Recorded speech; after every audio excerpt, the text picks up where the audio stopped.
Erokamano nyako Ramogi, wadhi nyime gi weche manyien. Koro wadonjo motene kod weche mag ohala. Migawo mar pur e kaunti ma Migori ka otenore kod riwruok mar Agriculture Sector Development Support Program ojiwo jopur mondo opidh yiende mag olemo. Jatend migawo mar pur e kaunti ma Migori Lucas Musenda ma bende nowuoyo e kinde nyasi mar pidho yien mag olembe ma oting'o machunga, maembe kod mamoko e sikund sekondar mar Sorore sub-county ma Kuria West, wacho ni yiende mag olemo nitiere kod ber mathoth.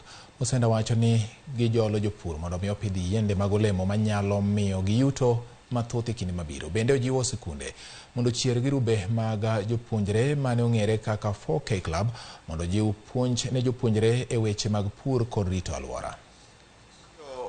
Tu ya kulete kivuli na kulete mazingira mazuri, lakini pia miti ambayo ina benefits zaidi. Panda hapa miti zaidi ya miti 400, lakini huu ni mwanzo tu.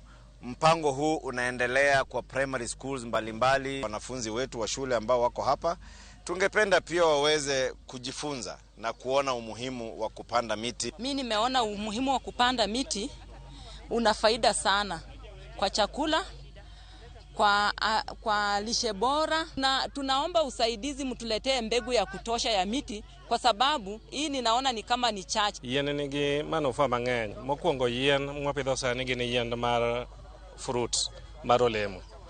Iyudo ka wapidhogi e school to wa support gimiluongo ni agri nutrition.